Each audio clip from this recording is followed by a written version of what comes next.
નમસ્કાર ખેડૂત મિત્રો, તમે જોઈ રહ્યા છો ખેડૂત વિકાસ યુટ્યુબ ચેનલ। મિત્રો, આજનો આ વિડીયો છે થોડોક ડિફરન્ટ છે અને આજના વિડીયોની અંદર આપણે મોબાઈલથી ખેડૂત આઈડી કઈ રીતે બનાવવી તેના વિશે ચર્ચા કરીશું। સાથે સાથે મિત્રો, ફાર્મર આઈડી બનાવવાથી 2000ના હપ્તા માટે જોઈશે કે નહીં તેના વિશે ડિટેલમાં માહિતી મેળવશું।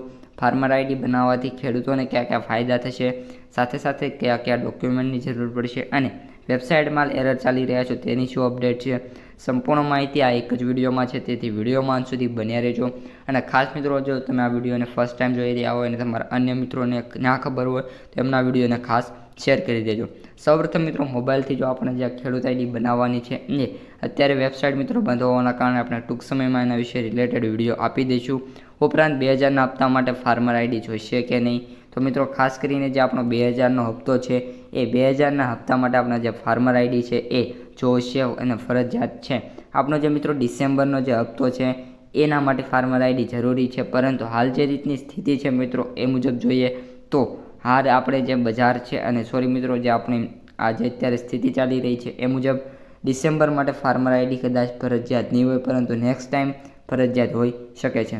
અત્યારે મિત્રો ફાર્મર આઈડી બનાવવાથી મિત્રો વાત કરીએ તો લગભગ 12 જેટલા ફાયદાઓ ખેડૂતોને એકસાથે થઈ રહ્યા છે, જેમાં આપણે આ એપીએમસીના જે સરકાર ટેકાના ભાવ નક્કી કરે છે એ સાથે સાથે મિત્રો ખેડૂતોને વીમા પ્રીમિયમ જેવા અનેક ફાયદાઓ આ એક આઈડી બનાવવાથી થવાના છે। તો મિત્રો, કયા કયા ડોક્યુમેન્ટ જોઈશે એના વિશે વાત કરીએ તો સૌપ્રથમ જે તે ખેડૂતનું આધાર કાર્ડ જોઈશે। આધાર કાર્ડ બાદ મિત્રો વાત કરીએ તો બીજા પણ ઘણા બધા ડોક્યુમેન્ટ જરૂરી છે। એમાં વાત કરીએ તો આપણા જે જમીનના દસ્તાવેજ છે એ પણ મિત્રો જરૂરી છે।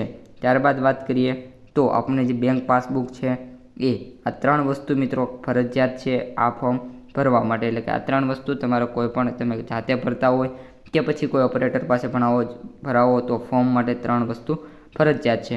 અને વેબસાઇટનો મિત્રો હાલ શું એરર છે તેના વિશે હવે માહિતી મેળવી લઈએ।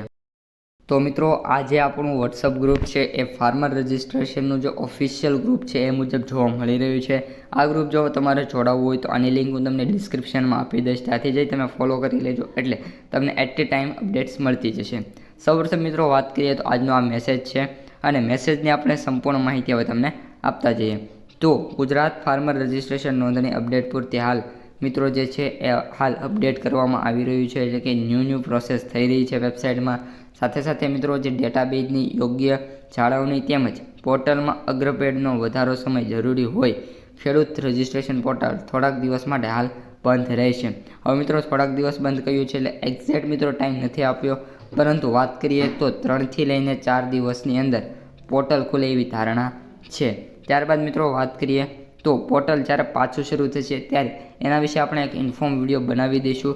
સાથે સાથે આ ચેનલ છે મિત્રો જે ગુજરાત ફાર્મર રજિસ્ટ્રેશન, તેની લિંક પણ હું તમને ડિસ્ક્રિપ્શનમાં આપી દઈશ, ત્યાંથી જે ફોલો કરી લેજો। અત્યારે કરંટમાં 12000 ફોલોવર છે, ત્યાં તમને માહિતી મળી જશે। અને મિત્રો, અમે જે રજિસ્ટ્રેશનની જે લાસ્ટ ડેટ છે હું પણ તમને જણાવી રહ્યો છું।